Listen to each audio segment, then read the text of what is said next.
faayidaa hedduu nuuf qaba. Tokkoffaa irratti boqoo keessan naaf laadhaa isinii jedha obboleeyyan kiyya. Inshaallahu ta'aalaa tara dabareedhaan gaafii keessan kan deebisu taha. Amma asumaan kallattiin gara hojii keenyaa deemna. Akkuma asitti agartan kana kan asitti dhiyeesse kan asitti argaa jirtan harcee xaafii namoonni hedduun ni beeka. Faayidaa hedduu qabdi. Faayidaa isaa namoonni hedduun hin beekani. Dhiiga keenya itichuuf yookiin ammoo akkasuma dhiiga keenya kan garmalee waliif gadi faca'ee walitti deebisuuf nu gargaarti. Kun abishiidha. Abishii yookiin ammoo namoonni hararge keessatti helbata jedhaniini arabiileen helbatuma jedhama. Asitti agartan abishii kiiloo tokko kuni walakkaa kiiloo jechuudha. Xaafillee kiiloo tokko asitti xaafii kiiloo tokkoo fi abishii kiiloo tokkooti jechuudha. Kana si dhiyeeffadhe kuni saliiqaa jedhaniin afaan biyya keenyatti. Firiin kun akka talbaa jira garuu adiidha. Afaan arabiitiin simsim jedhama. Asumaan warroonni wantoota akkanaa kana biyya arabaa keessa shamarran keenya kan jirtanii eessatti arganna jettanii fi mana qorsaa yookiin ammoo suuqa gugurdaa markaza isaan jedhaniin san keessatti kan argattanidha. Saliiqni kuni zayitiin isaallee rifeensa keenya dheeressuufis akkasuma laaffisuuf shamarran keenya warroota fiizikaala teessuma isaanii hin qabne teessuma isaanii baasee garmalee bareechuuf isaan gargaara. Kun talbaadha. Talbaan akkuma beekamu faayidaan isaa guddaadha. Garuu jechuudha dhiiraaf yoo midhaan kana kan dhiiraaf qopheessitan tahe yookiin abbaa manaa keessaniif talbaa ittiin godhina. Talbaan isaan irratti miidhaa geessa laafinsa itti jabeessa. Kun asitti argitan ani chilinii yookiin loozii gosoota hedduu qopheesse jechuudha. Loozii Yamanii jirti, ta Suudaanii jirti, gosoota hedduu akkuma beeytan jechuudha. Looziin bifa hedduutu jira. Kunoo isa kana jechuudha. Inni kunis baay'ee faayidaa gaarii qaba. Asitti kan argitan kunillee looziidha. Walumaa galatti jechuudha.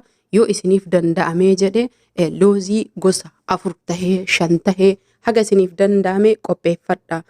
Faayidaan loozii baay'ee nu gargaara. Fakkeenyaaf warroota dhiphina qabu dhiphinna irraa hir'isaa akkasuma namoota bifni isaanii jechuun uumamaan bareeda ta'anii nama jiidhaa ta'e yaadarraa cinqatirraa aarirraa dadhabbiirraa dhiini isaa kun isa keessaa xuuxamee keessattuu shamarran keenya oduma akkana achi ilaaltu dhiini isaanii keessaa xuuxamee walumaa galatti naatoo yookiin miidhagina jedhan san ofiin talli bareedduudha dhiini isii fokkatu baay'ee dhiigasii kan qulqulleessituu fi kan bareechistuu jechuu barbaade. Asitti kunis inni kunis gosootuma loozii keessaa baay'ee inni kuni irra caalaa wanni inni nu gargaaruuf kun suuraa isaa argaa jirtanii mana qorsaatii argattan jechuudha. Loozii fa'a biratti kan gurguramudha.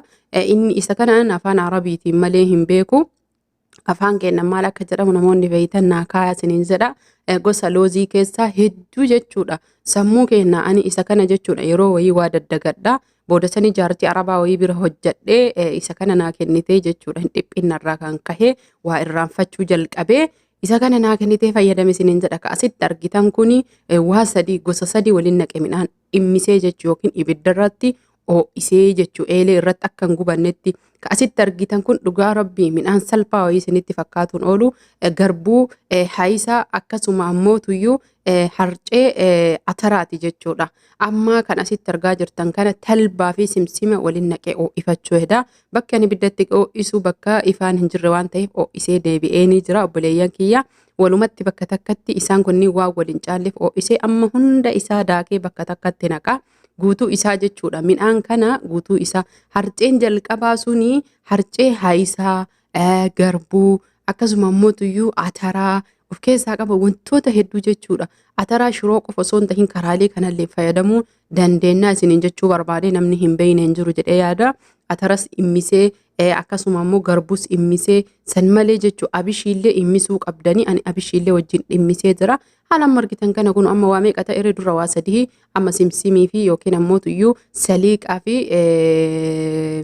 maal talbaa itti naqee waa 5 tahee jira. Abishii itti naqaa jira walakkaa kiiloo itti naqee waa 6 jechuu abishii wajjin.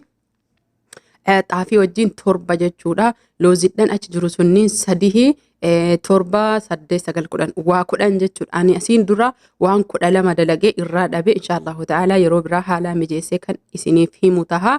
Haala kanaan jechuudha qophaa'aa gootanii waa hunda waliin naqxanii namoonni daa'ima qabdan daa'imaan dhuguu kun ammoo sukkaaruma itti goonee sukkaaraan fayyadamna. Hanga xumuraatitti na wajjin turtii gaarii isiniin jedha obboleeyyan kiyya kanneen illee daakkadhee xumura irratti kan waliin argitan kun kan amma fidadhee dhufe sukkaaraa sooqiddaa bakka tokkotti hundaa jechuudha akka nama dhibne. Kun shoorbaadha. Shoorbaa shufaana jedhama biyya Arabaa jira. Isas daayitanii itti dabaluu dandeetta. Warri haayisaan argannu jettanii shoorbaa aramni hojjettu tokko shufaana jedhama afaan Arabiitiin qodaa hedduun kan dhufu jechuudha. Isa san baay'ee faayidaa guddaa qaba. Nu ammoo tuyyuu shoorbaa haayisaan seenuu shoorbicha san hin jaalannu hin jibbina. Ala malaastikii kana fa'aan naqachuu hedaa erga daakee geesse shoorbaa sanis daayitanii itti dabaluu dandeettanii ani itti baay'isuu barbaade haayisaa bichaan akka guddatu barbaade qamma sooqiddachi godhataa jira. Asitti sukkaaraa kun sukkaara jechuudha. Guutuu isaa walumaa galatti qophaa'aa godhee ofirraa xaaxaa takka malee jechuudha. Yeroo natti hin fudhatu nan hifachiisu nan dadhabsiisu haala salphaa taheen jechuudha.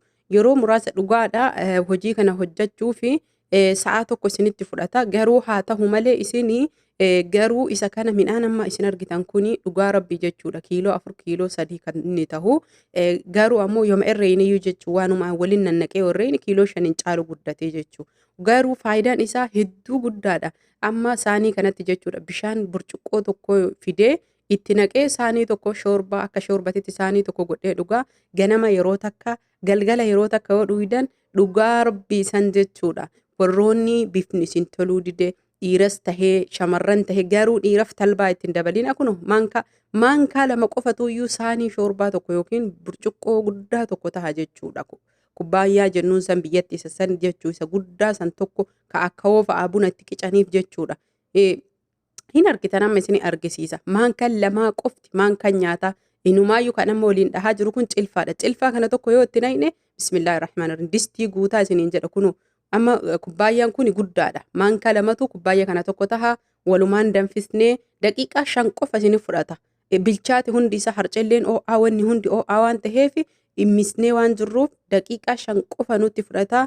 Daqiiqaa 5 san jechuudha. Haaluma salphaa taheen midhaan keenya shoorbaa keenya danfifannee yookiin ammoo tuyyuu ibidda irratti ol hufgoonee jechuudha. Yoo inni daqiiqaa 5 danfee jedhe isaanii kennan naqannee haala salphaa ta'een dhuguu dandeenya. Hanga viidiyoo biraatii walitti deebinutti horaa bulaa turtii gaarii subscribe like